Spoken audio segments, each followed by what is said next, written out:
Tick tock, you don't stop. Well, I did take a break. I hope everyone had a super duper awesome Easter weekend or Resurrection Day. How are you doing? The world is still kind of a crazy place, but the weather kind of calmed down a little bit for a little while. But I'm here to say, hey, dudes, red alert. That's right, ladies and gentlemen. Get ready for the 420 eclipse happening on, you guessed it, April 20th, 2023. Now, anytime we get a major eclipse, and this is a total solar eclipse, we have a weather watch 5 days before and 5 days after. So this will go from April 15th to the 25th. Now, a lot of times, the place that seems to be most affected, because remember, this disrupts the overall flow of sunlight and earth cooling and earth warming. So it's a real deal thingy, but usually it seems to majorly affect the area where the eclipse kind of happens, although that is not a solid rule. Then you watch out for earthquakes and volcanoes around there as well. And so Australia and the likes, yeah, you guys, I will be watching this out. Yo, absolutely, without a doubt.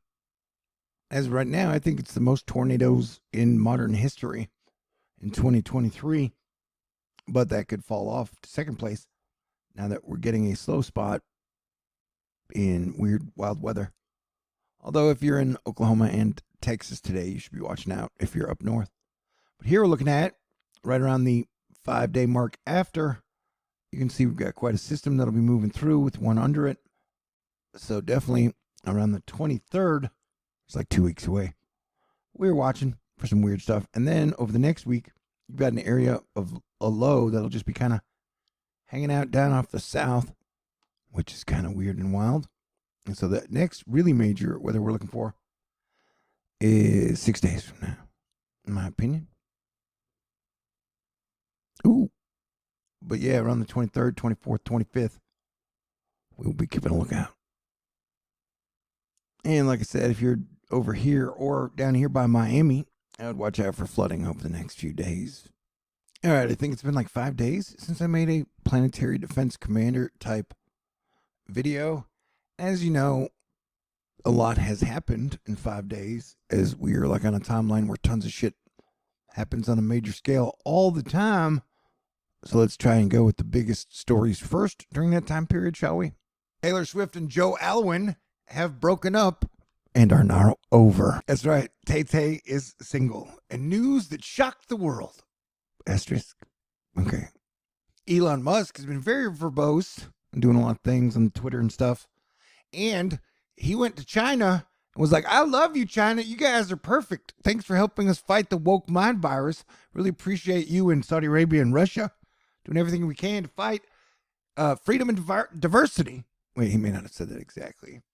Anywho, but yeah, he went and opened a mega factory in China, and he has zero criticisms of them and how they do anything.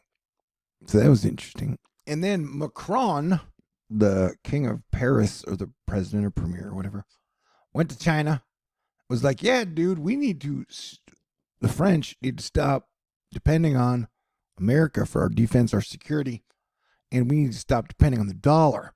You know, so we're definitely in the mood to fall in love with China now, which was a weird moment. I don't know. America and France have been pretty tight through like World War II and stuff.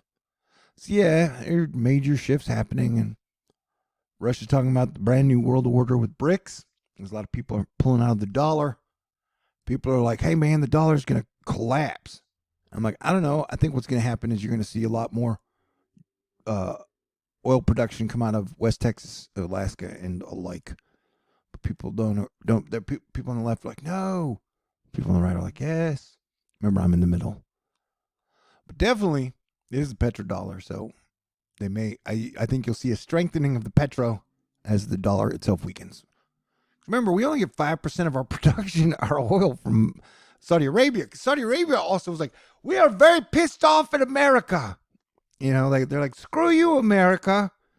So like Elon's mad at least, 60% of America.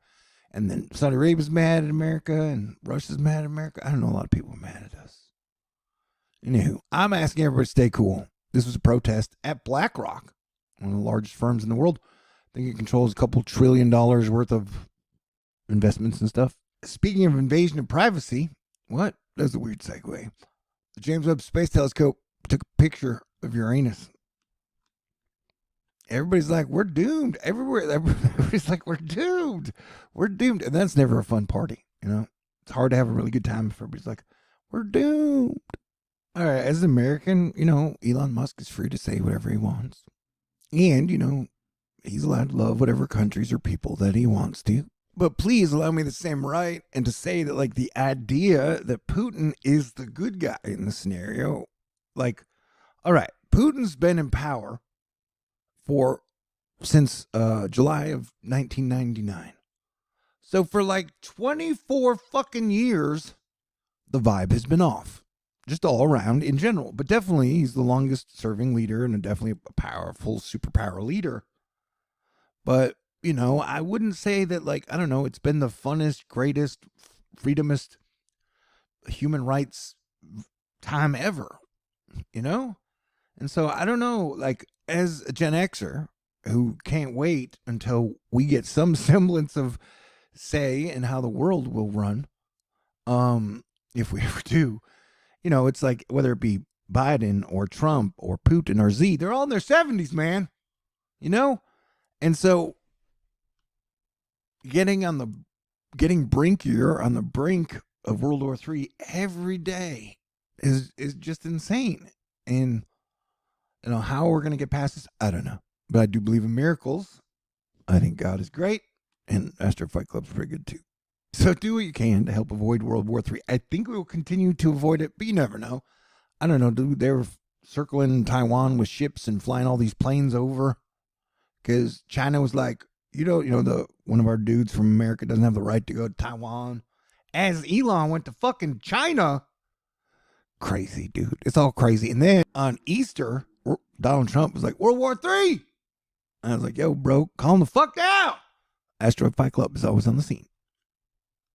And like Elon's been talking tons of shit about San Francisco. And I want to say again, saying it has a bunch of homeless. And yes, California has pretty much almost twice as more homeless than any other state out there.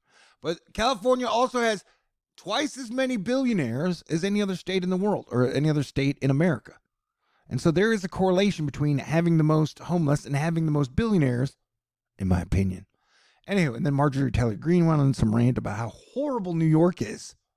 I just want to say personally that I don't talk shit about cities because every single city I've ever been to has been good to me. And so I think it's kind of the vibe you give off, man, at times. Every city I've ever been to has some, warts, bad things about it. And definitely the homeless problem is affected everywhere, especially in Texas too, with like, whether it be Houston or DFW, like, the pandemic fucked a bunch of shit up, man. The fact that we've made it through, pretty amazing to this day. Anyway, I'm just saying, I try not to talk shit about people, although sometimes I do. I don't talk, and you don't hear me talking shit about cities because, man, every city I've ever been to has been good to me. So in conclusion, thank you to Jesus Christ, King of Kings, Prince of Peace. Thank you to God. Thank you to the Holy Spirit. Thank you to my friends. Thank you to my family. Thank you to Astro Fight Club. And yeah, I'm still an optimist, which is weird to be in today's times. But even if I'm wrong and like the world ends in 2 weeks, wouldn't it be better to do what you can to enjoy your life, your family, your friends, your pets? There's so many wonderful mysterious things out there. Man, make the best out of your life that you can. Have never know how long you'll be here. All right? So everybody stay cool. I'll try to get back in the groove. And I love you. God bless everyone.